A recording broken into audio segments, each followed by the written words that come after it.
হেই, শুভ সকাল। সবাই কেমন আছো? আশা করছি সবাই খুব ভালো আছো, আমিও ভালো আছি। তো কালকে গেছিলাম আমি, আমাদের এখানে নামযজ্ঞ হচ্ছে, যেটাকে অনেকে মহানাম কীর্তন বলে, অনেকে নামযজ্ঞ বলে, বা আমি কিন্তু ভাগবত বলি। কারণ আমি সেটা ভেবেই আমি যাই ওখানে, ভাগবতটাই আমার নিতে খুব ভালো লাগে আর কি। কারণ জানা জিনিস জানতে না আরো ভালো লাগে। তো এই হচ্ছে ব্যাপার। তো কালকে গেছিলাম ভাগবতে। এবার দেখি ওখানে কিছু বয়স্ক ঠাম্মারা রয়েছেন। তো তারাই যদি এরকম হয়, তাহলে বাকি জেনারেশনগুলো কিরকম হবে বলো? একটা কথা বলবো, সবাই না নিশ্চয় উনি কারোর মা, কারোর ঠাম্মা, কারোর দিদা, কেউ না কেউ হবে। তো সবাইকে একটা কথাই বলবো, অনুরোধ করছি সবাই একটু বাড়ি থেকে ওনাদের বলে দেবেন যে ওনারা গিয়ে না ভীষণ উচ্ছৃঙ্খলতা করে ওখানে, জানো। কারণ অ্যাকচুয়ালি কি বলতো, ওই সেই ইয়াং বয়স থেকে জমি জায়গা কোনটা আমার কোনটা তোমার, এটা তোমার ওটা আমার, এই করতে করতে না এমন একটা পজিশন এসছে যে ওখানে যায়, ওখানে গিয়েও না সেই কাউকে বসতেও দেয় না। আমি তো অবাক হয়ে যাই, জাস্ট এটা আমার জায়গা তো আমারই জায়গা। কালকে আমরা গেছি, শাশুড়ি মা আর দুই ছেলেকে নিয়ে গেছি। অনেকটা জায়গা আছে সামনের দিকে, পেছনে ফাঁকা। তো পেছনে নর্মালি বসতেও দেওয়া হবে না, যেহেতু সামনে জায়গা আছে, তো পেছনে বসাটা উচিতও নয়। তো অনেকটা জায়গা আছে, অন্তত 7-8 জন বসতে পারবে। তো মনে করলাম হ্যাঁ যাই, সামনেই যাই। বসতে গেছি, সাথে সাথে বাবা পাটা মেলে টেলে শ্যাটাং করে দিয়েছে, ঠিক আছে। এমন একটা ট্রিট করলো, মনে হচ্ছে একদম দলিল টলিল নিয়েই বসেছে ওখানে ওরা। আর ছেলেরও ইচ্ছা যে একটু সামনে বসবে। তো বসতে গেলাম, আমি বললাম বসতে দিচ্ছ না কেন? বলছে আমাদের লোক আছে। লোক কোথায় আছে? লোক আছে বাথরুমে। ভালো কথা। তো আমি একটু সাইডে গিয়ে বসলাম, আমি কিছু বলিনি, সাইডে গিয়ে বসলাম। তো আমরা দেখছি ভাগবত শেষ হয়ে গেল, নেক্সট যাত্রাপালা শুরু হয়েছে। তো সেটাও ভাগবতটা শেষ হলো, তখন ওনার একটাই বক্তব্য শুনলাম মুখ দিয়ে। ওনার একটা গ্রুপ ছিল, ঠিক যেরকম একটা বয়স্ক থাকলে পারে, বয়স্কদের গ্রুপ একটা থাকলে দেখবা ওরা যেমন বাঘ, ইয়াং ছেলেরা যদি থাকে এক জায়গায় দেখবা এক একজন বাঘ, ঠিক আছে। ইয়াং মেয়েরা যদি একটা গ্রুপে থাকে দেখবা সব এক একজন বাঘ।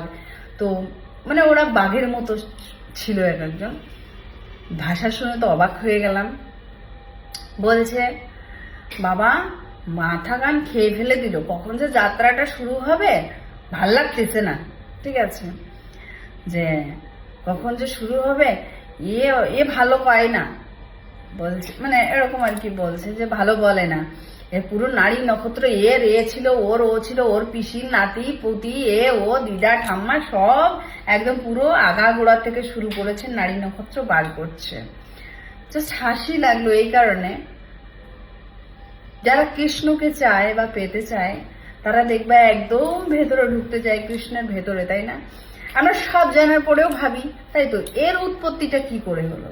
কিন্তু ওনাদের জানতে ওটা ভীষণ অসুবিধা হলো, ভালো লাগলো না, ওনার পছন্দ হলো না, ওনাদের হওয়ার কথাও না। কারণ যারা ভাগবতে গিয়ে জায়গা নিয়ে মরে যায়, আমার এই জায়গা তোমার ও জায়গা, এখানে আমার এ আসবে ওখানে আমার ও আসবে, সারা জীবন যেটা করে এসছে সেটা ওখানে গিয়েও যেটা কিনা ঈশ্বরের সামনে পর্যন্ত ভয় পাচ্ছে না, বুঝতে পারছো?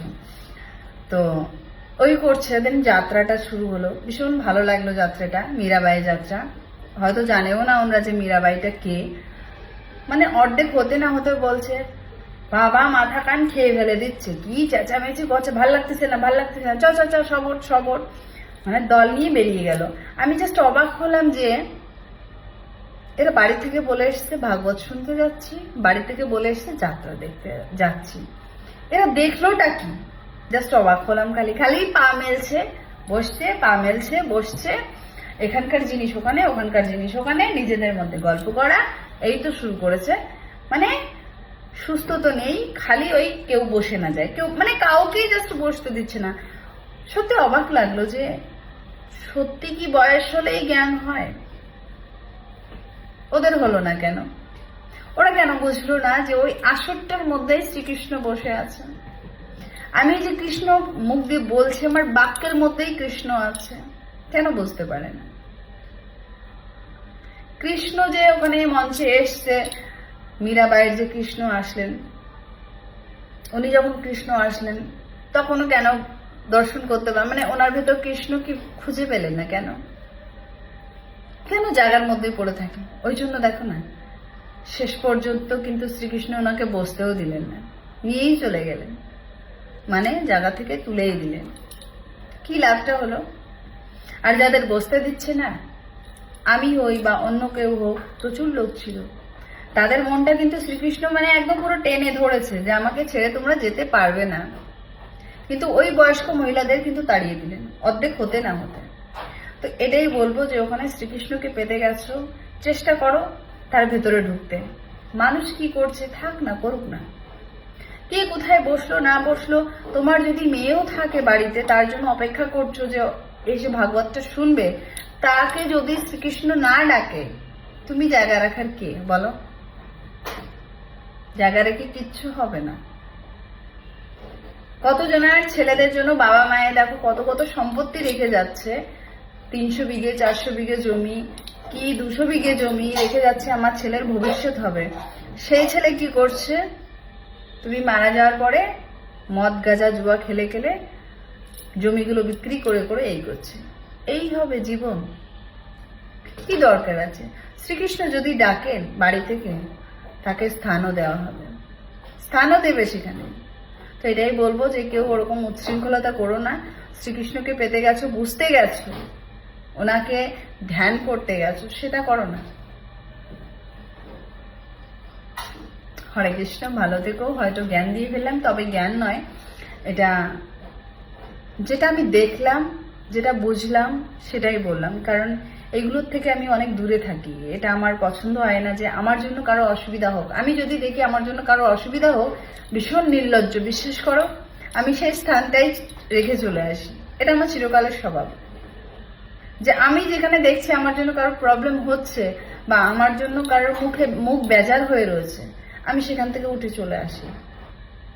কারণ ওই আমার জন্য বেজার হচ্ছে মানে কি, আমি কারোর ওই কেউ ঈশ্বরের কাছে গিয়ে কাঁদছে, কাঁদতে কাঁদতে যেন আমার মুখটা যেন না ভেসে ওঠে তার সামনে। কারণ যখন একটা মানুষ প্রচন্ড দুঃখী এবং কষ্টে থাকে না, স্বয়ং ঈশ্বরই তার পাশে থাকেন। তো ওই সময় না নালিশ করে, ঠিক আছে, মানে ওই চোখের সামনে আমার মুখটা ভাষা মানে কি, আমার নামে নালিশ হয়ে গেল, তাই না? তো আমি মানে কারোর কাছে, মানে ঈশ্বরের কাছে যে আমার নামে কেউ নালিশ করুক, আমি সেটা চাই না। হ্যাঁ, তবে কেউ যদি ভুল বুঝে নালিশ করে, সেটা তো স্বয়ং আন্তরিয়ামি যেটাকে বলা হয়, উনি সবই জানেন, সবই বোঝেন, তখন কিছু হবে না। কিন্তু আমি জেনে শুনে আমি অপরাধী হতে পারবো না। তো এটা হচ্ছে ব্যাপার। সবাই ভালো থেকো, সুস্থ থেকো, এবং কেউ আপন নয় এবং কেউ পরও নয়, বুঝেছ? একটু হলেও বুঝো। অসুবিধা করার কি আছে বলো? আজ অসুবিধা করছি, আজ আমি ফলটা পাবো না, কারণ আজকে যদি আমি গাছ লাগাই, ফলটা নিশ্চয় আজকে পাবো না, কিছুদিন ওয়েট করতে হবে। ঠিক সেরকম আজকে যদি আমি কারো মানে অসুবিধা করি, তো অসুবিধাটা আজকে আমার হবে না, অসুবিধা হবে পরে গিয়ে। কারণ ওর একটা নির্দিষ্ট সময় আছে। ঠিক যেরকম এখন যদি একটা গাছ লাগাও, ওর একটা নির্দিষ্ট সময় আছে ফুল হওয়ার, ফল হওয়ার, ঠিক সেরকম একটা যদি কর্ম করি, তো ওরও একটা নির্দিষ্ট সময় আছে। আজকে যদি বলি তুই আমার সাথে এই করেছিস, তোর জীবনেও ভালো হবে না, তো সেটা আজকে নয়, সেই সময়টা আসুক, তারপরে হবে। তো সবাই ভালো থেকো, সুস্থ থেকো। আর যদি কেউ মনে করো যে জ্ঞান দিচ্ছে, জ্ঞানেরও প্রয়োজন আছে, কারণ ওই মহিলাদের যদি জ্ঞান থাকতো তো নিশ্চয়ই এই জিনিসটা করতো না, তাই না?